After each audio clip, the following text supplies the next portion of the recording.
ইসলামকে মুছে ফেলার গভীর ষড়যন্ত্রে লিপ্ত ছিল সেই আবু জাহেলের কলিজার টুকরা সন্তান ইকরামা বিন আবু জাহেল আমার নবীর কাছে এসে বলেছিল, ইয়া রাসূলুল্লাহ, আমি টকবগে যুবক ইকরামা আপনাকে সাক্ষী রেখে বলছি, আমার বাবা ইসলাম ধ্বংসের কাজে লিপ্ত থেকে ভুল করতে পারে, কিন্তু আমি ভুল করতে পারি না। হাতটা বাড়ায়া দেন, আপনার হাতে হাত রেখে কালিমা পড়ে মুসলিম হতে চাই। সুবহানাল্লাহ বলেন। এজন্য আমি বলি, ইসলামের শুরু থেকে আজ অবধি, গোটা পৃথিবীর শুরু থেকে আজ অবধি যত সমাজ সংস্কার হয়েছে তার ভিতরে সবচাইতে বেশি অবদান ছিল যুবকদের। সুবহানাল্লাহ বলেন। এই যে আলহামদুলিল্লাহ আজকের মাহফিলের আয়োজক যুবকরা, আলহামদুলিল্লাহ বলেন, যুবকরা জাগলে এই সমাজ ভালো থাকবে। সুবহানাল্লাহ বলেন। এ দেশ স্বাধীন হয়েছে দুইবার। 1947 সালে ব্রিটিশদের নিপীড়ন নিষ্পেষণের বিরুদ্ধে এই ভারত উপমহাদেশের যুবকরা যখন জেগেছিল, ব্রিটিশরা এই ভারত উপমহাদেশ থেকে পালাতে বাধ্য হয়েছিল। 1971 সালে যখন পশ্চিম পাকিস্তান পূর্ব পাকিস্তান নামক এই স্বাধীন ভূখণ্ডের উপরে জুলুম নিপীড়ন চালাচ্ছিল, 71 সনের 26শে মার্চ বাংলার যুবকরাই স্বাধীনতার ঘোষণা দিয়েছিল। 1971 সালের 16ই ডিসেম্বর বিজয় হয় এই স্বাধীন দেশ। দীর্ঘ 16 বছরের ফ্যাসিস্ট জালেমরা এই দেশে হরিলুট শুরু করে দিয়েছিল। সম্মানিত ভাইরা আমার, যখন সমস্ত দল ব্যর্থ, এই 24-এর 5 আগস্টে বাংলাদেশের যুবকরা জেগেছে। যুবকরা জাগার কারণে জালেম তার বাপের দেশে পালাতে বাধ্য হয়েছে। এইজন্য যুবকরা জেগে থাকলে এই দেশ ভালো থাকবে, ঠিক কিনা বলেন?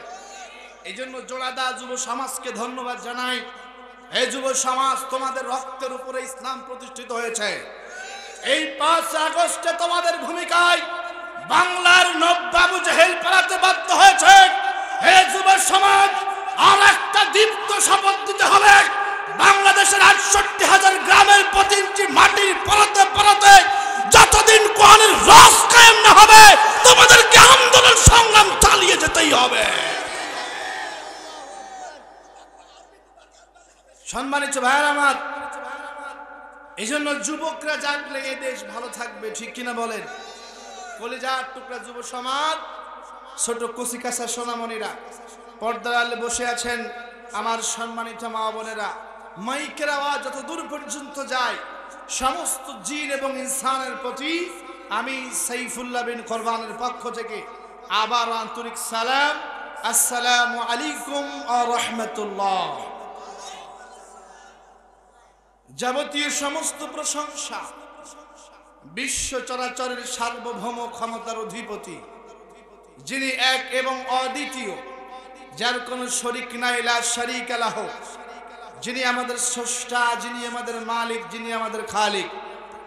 যে রব্বি করিম দয়া করে মায়া করে আপনাকে আমাকে পৃথিবীর সমস্ত কাজগুলোকে পেছনে ফেলে দিয়ে এই মুহূর্তে এই জোড়াদা পশ্চিমপাড়া মাঠ প্রাঙ্গণে একত্রিত করলেন, দিলের সবটুকু মহাব্বত উজাড় করে দিয়ে হৃদয়ে অবনত চিত্তে আমরা সকলেই সে রব্বি করিমের দরবারে শুকরিয়া আদায় করে সকলেই পড়ছি আলহামদুলিল্লাহ।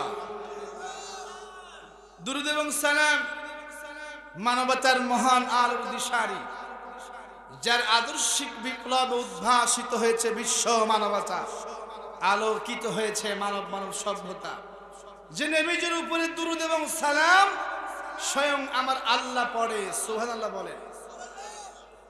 রব্বি করিম বলেন, দুনিয়ার মানুষ শোনো, ইন্নাল্লাহা মালাইকাতাহু ইউসাল্লুনা আলান নবী, নিশ্চয় আমি আল্লাহ এবং আমার ফেরেশতারা আমার হাবিব মুহাম্মদ সাল্লাল্লাহু আলাইহি ওয়াসাল্লামের উপরে আমি আল্লাহ এবং আমার ফেরেশতারা দুরূদ এবং সালাম পেশ করে। নবী আমার বলেন, আমার উম্মতেরা শোনো, ইন্না লিল্লাহি মালাইকাতান সাইয়াহিনা ফিল আরদি ইউবাল্লিগুনি মিন উম্মতি আসসালাম।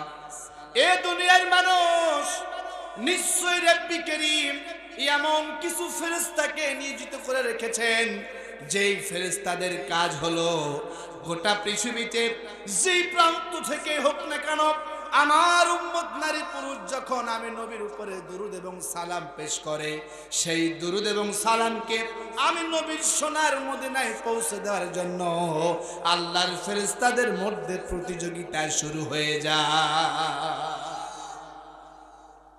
এখানে শেষ নয়, নবী আমার বলেন,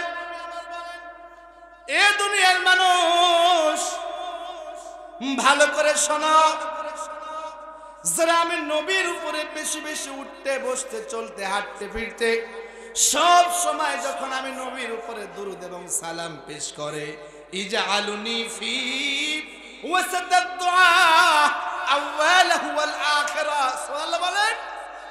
নবী আমার বলেন, এ দুনিয়ার মানুষ, যদি তোমরা তোমাদের দোয়াগুলোরে কবুল করাতে চাও, তোমার মনের অন্তর্কোণে লুকায়িত ব্যথা, তোমার মনে যত চাওয়া পাওয়া আছে, তোমার ছেলে নাই ছেলে দরকার, মেয়ে নাই মেয়ে দরকার, সন্তান নাই সন্তান দরকার, অর্থবিত্ত টাকা পয়সা জনপ্রিয়তা দরকার, দুনিয়ার মানুষেরা, যদি তুমি তোমার এই দুনিয়ার প্রয়োজন মেটাতে চাও, তাহলে শোনো, ইদান তুকফাহাম্মাক, সকাল সন্ধ্যা সব সময় আমি নবীর উপরে দুরূদ পড়ো। সুবহানাল্লাহ বলেন।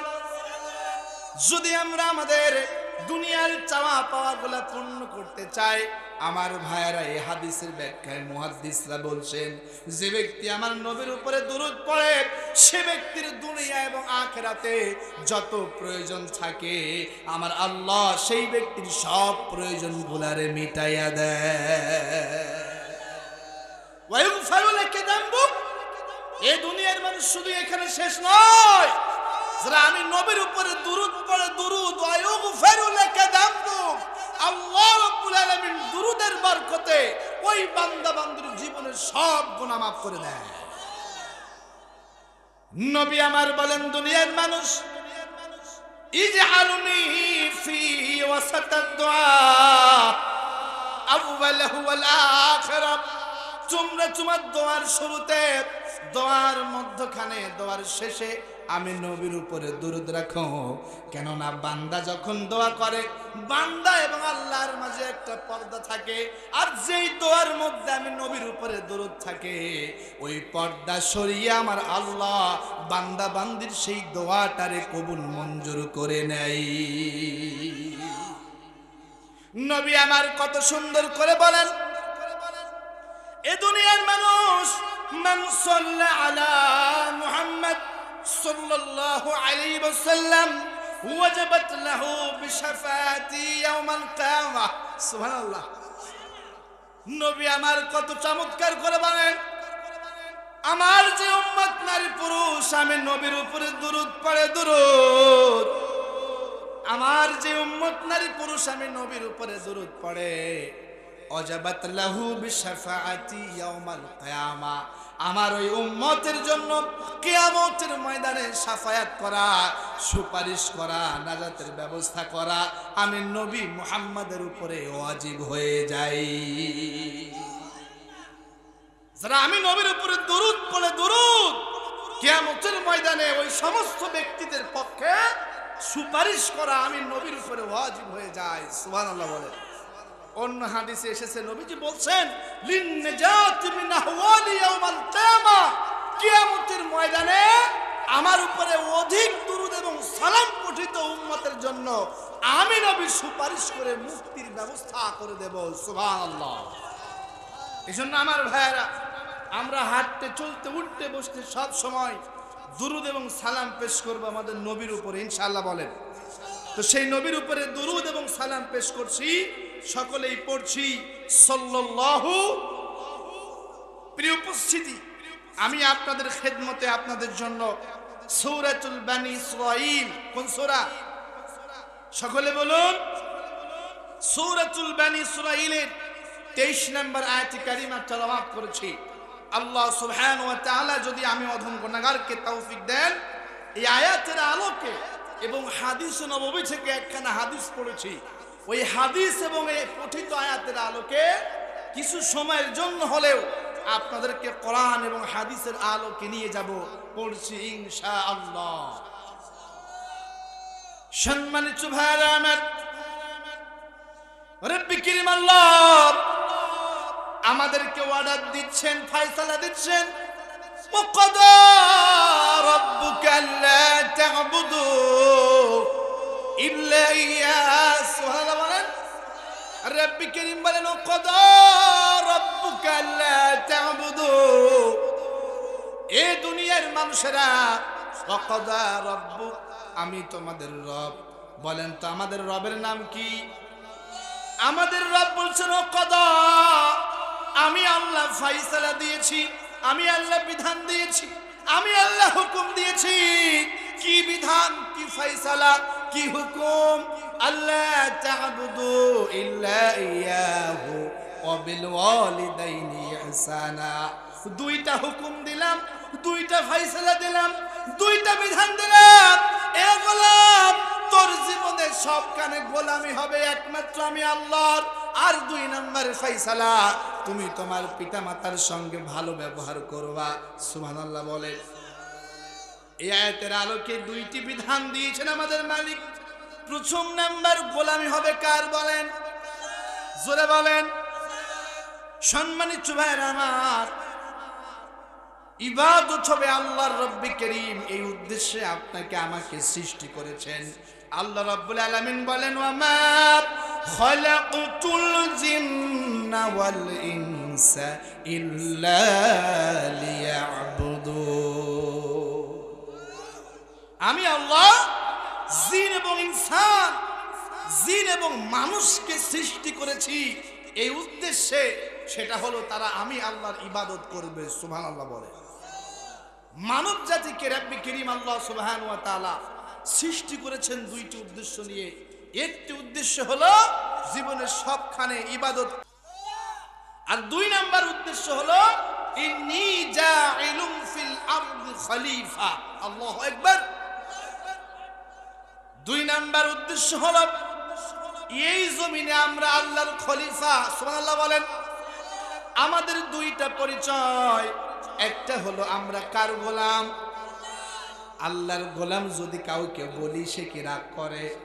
কিন্তু আমি যদি বলি সাইফুল্লাহর গোলাম, রাগ করে কিনা বলেন? রাগ করবে। কিন্তু আমরা এমন এক রব্বি কারীমের গোলাম, যে রব্বি কারীমের গোলাম বলতে পেরে এটা আমরা গর্ববোধ করি। সুবহানাল্লাহ বলেন। আমাদের পরিচয় দুইটা, একটা হলো আব্দুল্লাহ, প্রথম নাম্বার আমরা আল্লাহর গোলাম। দ্বিতীয় নাম্বার হলো খলিফাতুল্লাহ, আমরা এই জমিনে আল্লাহর খলিফা। সুবহানাল্লাহ বলেন। প্রথম নাম্বার পরিচয় গোলামটা কার, দ্বিতীয় নাম্বার আমরা খলিফা কার। এই দুইটা পরিচয় মনে থাকবে তো ইনশাআল্লাহ। তাহলে আমরা হলাম আল্লাহর গোলাম এক, দ্বিতীয় নাম্বার খলিফা কার? নাকি কোন পীর সাহেবের খলিফা? খলিফার তো এখন অভাব নেই। কথা বলেন না কেন? খলিফার তো এখন অভাব নেই। বাংলাদেশে ৬৮,০০০ গ্রামে প্রায় ৬৮,০০০-এর উপরে পীরই আছে আমার যা মনে হয়। কথা বলেন না কেন? আজকে এই দুইটা বিষয়ে কথা হবে। পরিচয় আমাদের দুইটা, একটা হলো আমরা আল্লাহর গোলাম, দ্বিতীয় নাম্বার আমরা কার খলিফা? জবান কার খলিফা? এখন আসুন আল্লাহর গোলাম।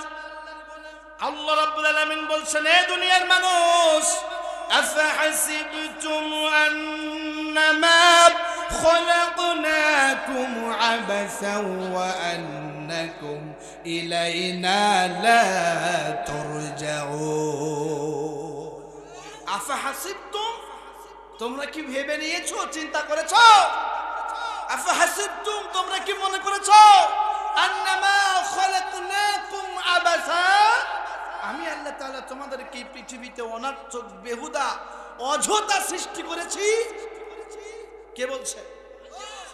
আল্লাহ রাব্বুল আলামিন ইন্ট্রোগেটিভ সেন্টেন্স দিয়া বলেন, আফাহাসিবতুম আন্নামা খলাকনাকুম আবাসা।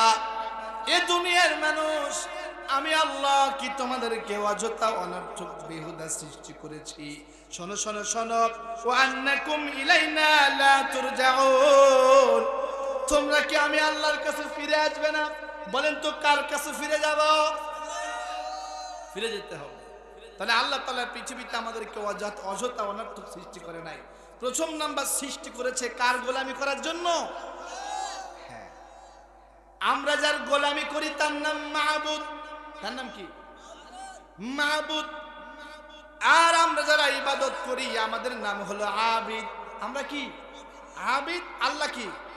মাবুদ। এই ইবাদত শব্দটি এক বছর, বহু বছরের ইবাদত। ইবাদত শব্দের অর্থ হলো অনুগত হওয়া, আনুগত্য করা, দাসত্ব করা, গোলামি করা। সুবহানাল্লাহ বলেন। ইমাম নববী রাহমাতুল্লাহ আলাইহি ইবাদত সম্পর্কে কত সুন্দর করে বলছেন, আল ইবাদাতু হিয়া তাআতু মাআল খুদু। ইবাদত হলো চরম বিনয়ের সাথে আল্লাহর আনুগত্য করা। সুবহানাল্লাহ বলেন। আল ইবাদাতু হিয়া তাআতু মাআল খুদু। ইমাম নববী রাহমাতুল্লাহ আলাইহি বলছেন চরম বিনয়, চরম বিনয়ের সাথে কার আনুগত্য করা? এমন বিনয় যে বিনয়ে বিন্দু মাত্র কোনো ঘাটতি নাই। সুবহানাল্লাহ বলেন। শাইখুল ইসলাম ইমাম তাইমিয়া রাহমাতুল্লাহ আলাইহি ইবাদত সম্পর্কে বলছেন, আল ইবাদাতু হিয়া তাআতু মাআল, তিনি বলছেন লিকুল্লি মা ইউহিব্বুহু আল্লাহু ওয়া ইয়ারদাহুল আকওয়ালি ওয়াল আমালি ওয়াল বাতিনাতি ওয়াল যাহিরা। সুবহানাল্লাহ। শাইখুল ইসলাম বলছেন ইবাদত হলো লিকুল্লি মা ইউহিব্বুহু আল্লাহু ওয়া ইয়ারদাহুল আকওয়ালি ওয়াল আমালি ওয়াল বাতিনাতি ওয়াল যাহিরা। মানুষের প্রকাশ্য এবং অপ্রকাশ্য সমস্ত কথা এবং কাজ। সুবহানাল্লাহ বলেন।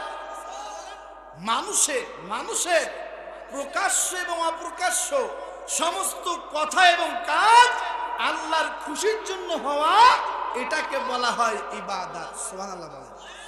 তার মানে আমাদের প্রকাশ্য অপ্রকাশ্য সমস্ত কথা এবং কর্মকাণ্ড কার জন্য হতে হবে? আর এটাকে বলা হয় ইবাদত। আজকে তো ইবাদত বুঝি না আমরা। ইবাদত বলতে বলি বুঝি নামাজ, ইবাদত বলতে বুঝি হজ, ইবাদত বলতে বুঝি দান সদকা, আর মাঝে মাঝে আমরা মাহফিল দেব, বাস ইবাদত শেষ। আমার ভাইরা, আমি ইউনিভার্সিটিতে আলপনে পড়াশোনা করেছি। কম্পারেটিভ রিলিজিয়নের উপরে একটা বই আছে আমাদের আলাদা। সেইখানে হিন্দু যেই ভাইরা আছে, হিন্দু ভাইরা 12 মাসে 13 পূজা করে, আর মাঝে মাঝে নাম যজ্ঞ গিয়া বলে ওম শান্তি ওম শান্তি, যদা যদা হি ধর্মস্য গ্লানি ভর্বতি ভারত অভূতনম তদা তমানং সৃজমহম পরিতেও নাই সাধনাং সদৃশ্যতম ধর্ম সংস্থাপনা থাই সম্ভাবমি যুগে যুগে। আমার ভাইরা, হিন্দুরা এই মাঝে মাঝে নাম যজ্ঞ, ঠাকুরের সামনে ওম শান্তি ওম শান্তি, আর বেদ থেকে গীতা পড়ে। 12 মাসে 13 পূজা, মাঝে মাঝে নাম যজ্ঞ করলে হিন্দুদের ভগবান খুশি, তার মানে হিন্দুদের ইবাদত শেষ হয়ে যায়। যারা খ্রিস্টিয়ান ভাই আছে, খ্রিস্টিয়ানেরা ওরা বছরে একদিন বড়দিন পালন করে, আর ওরা সপ্তাহে একদিন শনিবার, সপ্তাহে একদিন রবিবার তারা গির্জায় যায়। সেখানে গেলে নাই তাদের যিশু খ্রিস্ট খুশি হয়ে যায়। তার মানে খ্রিস্টানদের ইবাদত হলো বছরে একদিন বড়দিন আর সপ্তাহে একদিন রবিবার গির্জায় যাওয়া, গেলে নাকি খ্রিস্টানদের ইবাদত শেষ। আমার ভাই, এরপরে যারা ইহুদি আছে, ইহুদিরা সপ্তাহে 2 দিন শনি এবং রবিবার সেনেগালে যায়। সেনেগালে সপ্তাহে 2 দিন হাজিরা হলে ওদের গড খুশি, মানে ইহুদিদের ধর্মের কাজ শেষ। যারা বৌদ্ধ আছে ওরা মাসে একদিন প্যাগোডায় যায়। ওই প্যাগোডায় গিয়া ওরা ওদের ধর্মীয় গ্রন্থ ত্রিপিটক পড়ে। ওই ত্রিপিটক পড়লে নাকি ওদের গৌতম বুদ্ধ খুশি হয়ে যায়। তার মানে ভালো করে বোঝেন, হিন্দুরা 12 মাসে 13 পূজা করলে ইবাদত শেষ হয়ে যায়, খ্রিস্টানরা বছরে একদিন বড়দিন, আর সপ্তাহে একদিন রবিবার গির্জায় গেলে ইবাদত শেষ হয়ে যায়। আর যারা ইহুদি আছে সপ্তাহে 2 দিন শনি রবিবার সেনেগালে গেলে ইবাদত শেষ হয়ে যায়। বৌদ্ধরা সপ্তাহে একদিন প্যাগোডায় যায়, বাস ইবাদত শেষ হয়ে যায়। আমরা যারা মুসলমান দাবি করি রমজানের রোজা রাখবো, 5 ওয়াক্ত নামাজ পড়বো, আর মাদ্রাসায় খানকায় কিছু দান করব, বাস আমাদের আল্লাহ খুশি, মানে ইবাদত শেষ। শেষ না? আমাদের ইবাদত কোন পর্যন্ত? ওয়াবুদ রাব্বাকা হাত্তা ইয়াতিয়াকাল ইয়াকিন। সুবহানাল্লাহ। আমরা বললাম মালিক আমাদের ইবাদত কোন পর্যন্ত একটু সময় বলে দেন। আল্লাহ বলেন সূরা হিজরের 6 নম্বর আয়াতে আল্লাহ বলেন ওয়াবুদ রাব্বাক, ও নবী আমার আমি আপনার রব, আপনাকে হুকুম দিচ্ছি ওয়াবুদ রাব্বাক, আপনি আপনার রবের গোলামি করেন, ইবাদত করেন, দাসত্ব করেন, আপনি আপনার রবের ইবাদত করেন হাত্তা ইয়াতিয়াকাল ইয়াকিন, যতক্ষণ পর্যন্ত মালাকুল মউত আপনার শাহরাব গৃহস্থিত ধমনীর কাছে না আসবে। ও নবী তার মানে আপনার জন্ম থেকে মৃত্যু পর্যন্ত প্রতি সেকেন্ড, প্রতি মিনিট, প্রতি ঘন্টা, প্রতিদিন, প্রতি সপ্তাহ, প্রতি মাস, প্রতি বছর নবী আমার আপনার জীবনের প্রত্যেকটা সেকেন্ড আমি আল্লাহর ইবাদত হওয়া লাগবে। এ মুসলমান, ইবাদত মানে তুমি শুধু বোঝো ওই নামাজ পড়লাম তোমার আল্লাহ খুশি, রোজা রাখলাম তোমার আল্লাহ খুশি, না না না। ও মুসলমান, তোমার রবের ইবাদত, তোমার মালিকের ইবাদত প্রতিটা সেকেন্ড, তোমার রবের ইবাদত প্রতিটা সেকেন্ড। 1 সেকেন্ড তুমি তোমার মালিকের ইবাদত থেকে, 1 সেকেন্ড তুমি তোমার মালিকের গোলামি থেকে, 1 সেকেন্ড তুমি তোমার মালিকের আনুগত্য থেকে সরতে পারবা না। কথা বুঝছেন তো? তাহলে আমাদের ইবাদত জন্ম থেকে মৃত্যু পর্যন্ত। সুবহানাল্লাহ বলেন। এখন আত্মসমালোচনার বিষয়, আমাদের ইবাদত কি জন্ম থেকে মৃত্যু পর্যন্ত হচ্ছে কিনা? সম্মানিত ভাইরা আমার, কথাটা একটু গভীর মনোযোগ দিয়ে শুনবেন।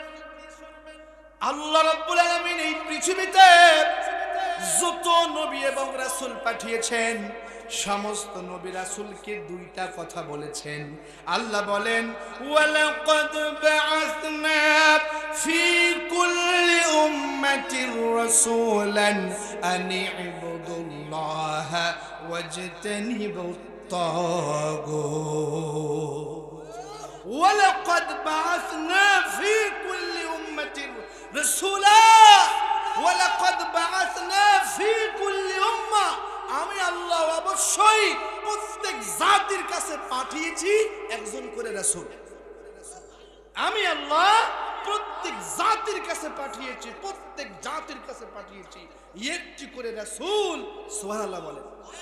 সেই রাসূলদের দাওয়াত ছিল আনি ইবাদুল্লাহ, ইবাদত করো, গোলামি করো, আনুগত্য করো, দাসত্ব করো একমাত্র আমি আল্লাহর। ওয়ানি'বুদুনি ওয়ানি'বুদুল্লাহ ওয়াজতানিবুত তাগুত, আর তোমরা তাগুতকে বর্জন করো। সুবহানাল্লাহ বলেন। আমার ভাইরা ভালো করে বোঝেন, কাজ হবে 2টা। একটা হলো আল্লাহর গোলামি, আল্লাহর ইবাদত, আল্লাহর দাসত্ব, আল্লাহর আনুগত্য, আর 2 নাম্বার তাগুতকে অস্বীকার। আমার ভাইরা তাগুত কাকে বলা হয়? মুহাম্মদ আব্দুল ওয়াহাব রাহমাতুল্লাহ আলাইহি তার আল মাজমুআত তাওহীদ গ্রন্থের ভিতরে তাগুতের ব্যাখ্যা দিচ্ছেন। তাগুত হলো 4টি। কয়টি বলেন? ভালো করে বোঝেন মুসলমান, ভালো করে বুঝতে হবে। গোলামি হবে কার? আর কি বর্জন করতে হবে? তাগুত, তাগুত বর্জন করতে হবে। আল মাজমুআত তাওহীদ গ্রন্থের ভিতরে এই তাগুতের ব্যাখ্যা দিচ্ছেন। তাগুত হলো 4টা। প্রথম নাম্বার তাগুত হলো শয়তান। কে? আল্লাহ বলছেন আলাম আহাদ ইলাইকুম ইয়া বানি আদম আল্লা তা'বুদুশ শাইতান ইন্নাহু লাকুম আদুউম মুবিন। আলাম আহাদ ইলাইকুম ইয়া বানি আদম, হে আদম সন্তান, আমি আল্লাহ তোমাদেরকে নির্দেশ দিচ্ছি, সুবহানাল্লাহ বলেন, কি নির্দেশ দিচ্ছি? আল্লাহ তা'বুদুশ শাইতান, শয়তানের ইবাদত করবা না। কে বলছে? আমার ভাইরা, তাহলে ভালো করে বুঝেন, তাগুত হলো চারটা। প্রথম নাম্বার হলো শয়তান। আর আল্লাহ বলছে খবরদার শয়তানের গোলামি করবা না, শয়তানের ইবাদত করবা না। ইবাদত হলো দুই প্রকার। কয় প্রকার? একটা হলো ইবাদাতিল্লাহ আর একটা হলো ইবাদাতিশ শায়াতিন। কি বলেন তো? তাগুত হলো দুই প্রকার, ইবাদত হলো দুই প্রকার। একটা হলো ইবাদাতিল্লাহ আর একটা হলো ইবাদাতিশ শায়াতিন। ইবাদাতিল্লাহ মানে আল্লাহর ইবাদত, আর ইবাদাতিশ শায়াতিন মানে শয়তানের ইবাদত। কার? আব্দুল্লাহ ইবনে মাসউদ রাদিয়াল্লাহু তাআলা আনহু তিনি বলছেন, আমরা বসে আছি, নবীজি আমাদের সামনে আসলেন হুজরা থেকে, আমাদেরকে সবাইকে ডাক দিলেন। নবীজি বলেন, ও সাহাবীরা, তোমরা সবাই একত্রিত হয়ে যাও। আব্দুল্লাহ ইবনে মাসউদ রাদিয়াল্লাহু তাআলা আনহু বলেন, আমরা সবাই একত্রিত হয়ে গেলাম।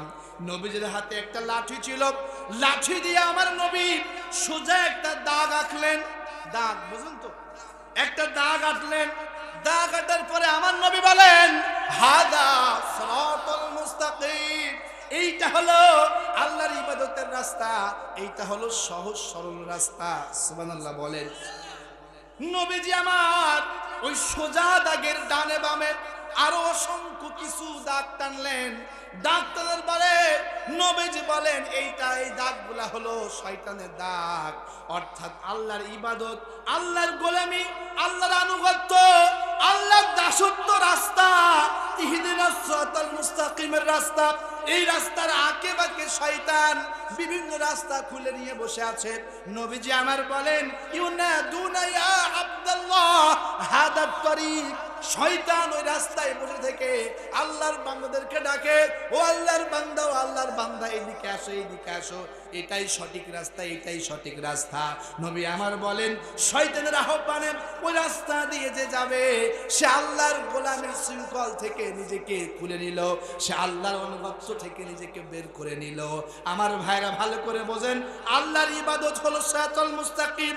এই রাস্তার আঁকে বাঁকে একটু কিছু দূরে গেলে শয়তান বসে আছে সুদ নিয়া, আর একটু দূরে গেলে শয়তান বসে আছে ঘুষ নিয়া, আর একটু দূরে গেলে শয়তান বসে আছে বেপরদা নিয়া, আর একটু দূরে গেলে শয়তান বসে আছে মদ জুয়া আড্ডাখানা নিয়া, আর একটু দূরে গেলে শয়তান বসে আছে গান বাজনা নিয়া, আর একটু দূরে গেলে শয়তান বসে আছে মানুষের তৈরি করা তন্ত্র মন্ত্র নিয়া, শয়তান বসে আছে সেকুলারিজম নিয়া, সেকুলারিজম।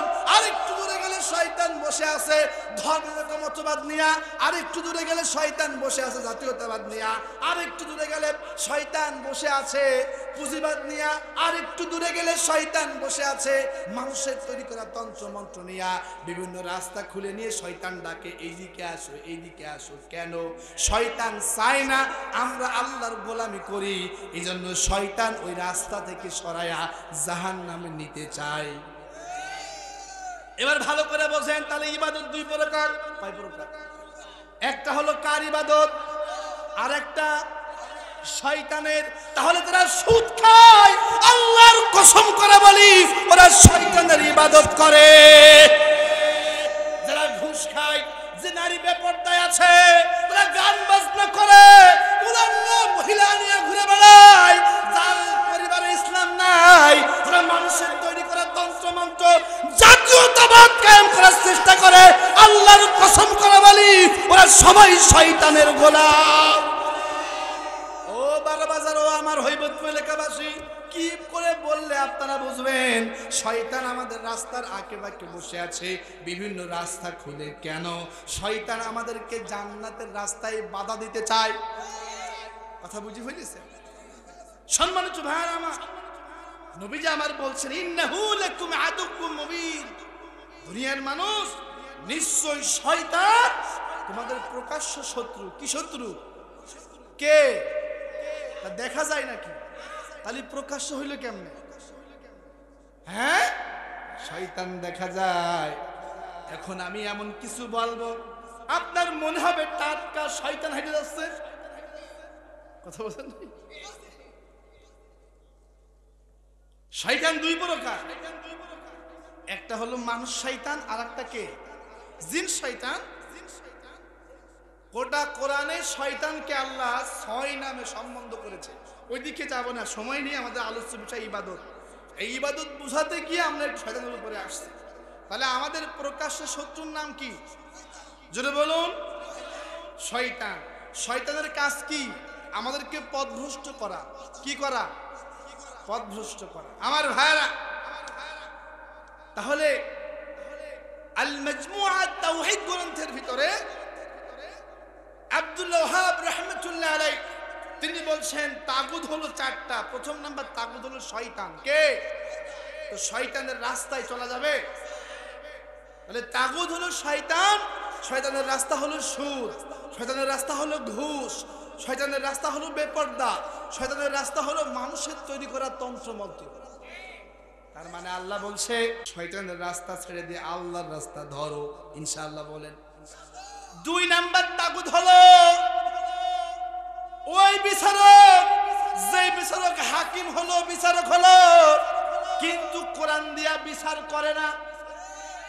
এই বাংলাদেশে 1971 সাল, আজকে হলো এই 25 সাল, 53 বছর। কত শাসক এলো গেল, কিন্তু বিচারক কখনো কোরআন হাতে নিয়ে কি বিচার করেছে? তাহলে এই সব বিচারক হলো তাগুত। কি? তাহলে যে বিচারক কোরআন দিয়া বিচার করে না, ও বিচারক কি? যে বিচার কার্যে কোরআন নাই, ওটা হলো অন্যায়। যেখানে কোরআন নাই সেখানে অবিচার জুলুম থাকে। যদি কোরআন থাকতো, আমাদের রহমান নিজামী সাহেব কারো অন্যায়ভাবে হত্যা করতে পারতো না। যদি বিচারক কোরআন দিয়ে বিচার করতে, যে বাবর, লুৎফুর রহমান বাবর 10 লাখ মামলায়, যে মামলায় আল্লাহ মাহমুদুর রহমান নিজামীকে ওরা ফাঁসি দিয়েছে, আজকে প্রমাণ হয়েছে আমাদের রহমানদেরকে অন্যায়ভাবে ফাঁসি দিয়েছে। আজকে এই যে বিএনপির নেতা লুৎফুর রহমান বাবর বেকসুর খালাস পেয়েছে, আর ওই মামলায় গোটা বিশ্বের অন্যতম শ্রেষ্ঠ আলেম মতিউর রহমান নিজামী করে ফাঁসি দিয়েছে। যেই সমস্ত বিচারক কোরআন দিয়ে বিচার করে না, ওরা তাগুত। ওরা কি? ওরা কি? আর আল্লাহ বলছেন ওয়াজতানিবুত তাগুত, কোরআনহীন শাসক হলো তাগুত। তাগুতকে বর্জন করো, ইনশাআল্লাহ বলেন। 2 নাম্বার তাগুত হলো ওইটা যারা ক্ষমতায় গেলে পরে কোরআন দিয়া শাসন করে না। যারা কোরআন দিয়া শাসন করে না, ওরা কি বলেন? জোরে বলেন। হ্যাঁ, তাহলে ওয়াজতানিবুত তাগুত, যে শাসক ক্ষমতায় গেলে পার্লামেন্টে আল্লাহর কোরআন নিতে চায় না, যে শাসক বলে আমরা শরিয়া আইনে বিশ্বাস করি না, যে শাসক বলে কোরআনে রাজনীতি নাই, আল্লাহর কসম করে বলি ও তাগুত। উনি কোরআনের রাজনীতি খুঁজে পাচ্ছে না, কসে কোরআনের সঙ্গে রাজনীতির সম্পর্ক নেই। আসলে আমাদের ভাষায় ওর সঙ্গে কোরআনের কোনো সম্পর্ক নেই। কেন? ওর সঙ্গে কোরআনের সম্পর্ক থাকলেও খুঁজে পাইতো রাজনীতি। আল্লাহ বলছে ওয়ামা মিন গায়বাতিন ফিস সামাই ওয়াল আরদি ইল্লা ফি কিতাবিম মুবিন। এই দুনিয়ার মানুষ, আসমান এবং জমিনের এমন কোন প্রকাশ্য ইলম নাই যে ইলমকে আমি আল্লাহ একত্রিত করে এই মহাগ্রন্থ আল কোরআনে রেকর্ড করে দিই নাই। সম্মানিত ভাইরা আমার, তাহলে কোরআনহীন শাসক হলো তাগুত। আল্লাহ বলছেন ওয়াজতানিবুত তাগুত, কোরআনহীন শাসককে তোমরা বর্জন করো। সুতরাং ও হৈবতপুর যশোর ঝিনাইদহ এলাকাবাসী, আপনাদেরকে শপথ নিতে হবে, যদি আল্লাহর খাঁটি গোলাম হতে চান, আল্লাহর খাঁটি বান্দা হতে চান, যেই শাসক কোরআন দিয়া বিচার ফয়সালা করতে চায় না, যে শাসক পার্লামেন্টে কোরআন নিতে চায় না, ওই শাসকের সঙ্গে আমাদের কোনো সম্পর্ক থাকতে পারে না। এই শপথ নিতে পারবেন তো? লিল্লাহি তাকবীর। কি স্টেজে আসবে নাকি? স্টেজে আসবে না? খাবার দিতে দাও, খাবার নিয়ে যাও। লিল্লাহি তাকবীর। প্রধান আকর্ষণ প্রিয় ভাই কবির বিন সামাদ সাহেবের আগমন। আমাদের প্রধান আকর্ষণ প্রিয় ভাই শিল্পী কবির বিন সামাদ এসেছে, আলহামদুলিল্লাহ বলেন। সম্মানিত ভাইরা আমার কথা বোঝেন। গোলামি হবে কার? কে বলেছেন? আমরা সবাই কার গোলাম? যদি আল্লাহর গোলাম হতে চান কোন তাগুদের সঙ্গে সম্পর্ক থাকা চলবে। আপনাদের এলাকায় মশারি চেনেন তো? মশারি চেনেন তো? ওই মশারি যখন টাঙান, মশারির ভিতরে কি পুরো শরীর ঢুকান নাকি কিছু শরীর বাইরে রেখে দেন মশার জন্য? পুরো ঢুকান তো? পুরো ঢুকান তো? এখন বলেন, যদি কোনো বুদ্ধিজীবী ভাবে যে আমার দেহের উপরে মশার একটা হক আছে, সে হক আদায় করার জন্য অর্ধেক শরীর থাকবে ভেতরে, অর্ধেক থাকবে বাইরে, বলেন তো মশা ওর ওই বাকি বাইরের শরীরের উপরে ঈদ কাটাবে কিনা? কাটাবে কিনা? ঈদ কাটাবে, খুশি হয়ে যাবে তো, বলে পাইছি আজকে আবুল তোরে। মশারি টাঙায়া মশারির ভিতরে অর্ধেক দেহ বাইরে অর্ধেক রাখলে যেমন মশা তোমার বাকি অঙ্গকে ঝাঁঝরা করে দেবে, ঠিক তেমনি আল্লাহর গোলামি করবে অর্ধেক, বাকি অর্ধেক শয়তানের, আল্লাহর কসম করে বলি তোমার বাকি অর্ধেক শয়তান গ্রাস করে ফেলবে। এইজন্য প্রিয় ভাইরা আমার, গোলামি হবে কার? অর্ধেক না পুরা। ইয়া আইয়ুহাল্লাযীনা আমানু দুখুলু ফিস সিলমি কাফা, আমার গোলামি করবা, আমার ইসলামের মধ্যে প্রবেশ করবা পরিপূর্ণভাবে। সুবহানাল্লাহ বলেন। সম্মানিত ভাইরা আমার, তাহলে আল মাজমুআত তাওহীদ গ্রন্থে তাগুদের ব্যাখ্যা 4টা দিয়েছেন। প্রথম নাম্বার বললাম তাগুদ হলো শয়তান। কে? যদি বলেন, আর শয়তানের কাজ কি? সুদ, ঘুষ, বেপরদা, জিনা, ব্যভিচার। শয়তান সবসময় আপনারা বলবে যে নামাজ পড়ে কি লাভ, ফজরে এত শীত, একটু ঘুমানা, তোর পা টিপে দিচ্ছি। শয়তান বলবে কি দরকার মিছিল মিটিং এ যাওয়া, কত লোক তো যায় না, মিছিল মিটিং এ যেয়ে তো গুলি খাইতে পারিস। কথা বলেন না কেন? এসব সব শয়তান শিখায়। কেন? শয়তান চায় না আমরা আল্লাহর গোলামি করি। লিল্লাহি তাকবীর, লিল্লাহি তাকবীর। প্রধান আকর্ষণ শিল্পী কবির বিন সামাদ সাহেবের আগমন।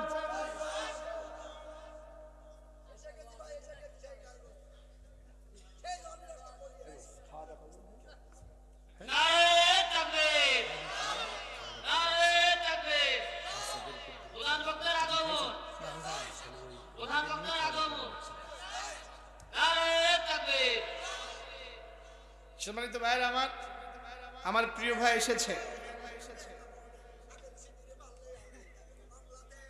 লিল্লাহি তাকবীর। কোরআন সুন্নাহর আলো। কথা বলছি, ইবাদত হবে কার? জোরে বলুন। সেই আল্লাহ বলছেন, গোলাম শোনো, ইন্নাল্লাহা ইশতারা মিনাল মুমিনিনা আনফুসাহুম ওয়া আমওয়ালাহুম বিআন্না লাহুমুল জান্নাহ। আল্লাহু আকবার। আল্লাহ বলেন, আমার গোলাম, যদি আমার গোলাম হতে চাও, ইন্নাল্লাহা ইশতারা, তাহলে আমি আল্লাহর কাছে বিক্রয় করে দেওয়া লাগবে তোমার জান এবং মাল। সুবহানাল্লাহ বলেন। যদি আল্লাহর গোলাম হতে চাই, আমাদের জান এবং মাল কার কাছে দিতে হবে? যদি বলেন, শোনেন আমার ভাইয়েরা আমার, মসজিদ মাদ্রাসা এক কথায় যেখানে দিলে আল্লাহ খুশি হয় ওইখানে দান করা আল্লাহর ইবাদত।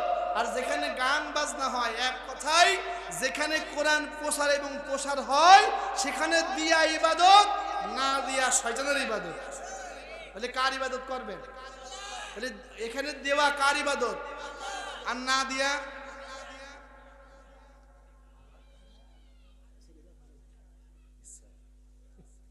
আমার ভাইরা, ওয়াকাদা রাব্বুকা আল্লা তা'বুদু ইল্লা ইয়াহু ওয়া বিল ওয়ালিদাইনি ইহসানা, সূরাতুল বনী ইসরাঈলের 23 নম্বর আয়াতে কারিমা তেলাওয়াত করেছিলাম।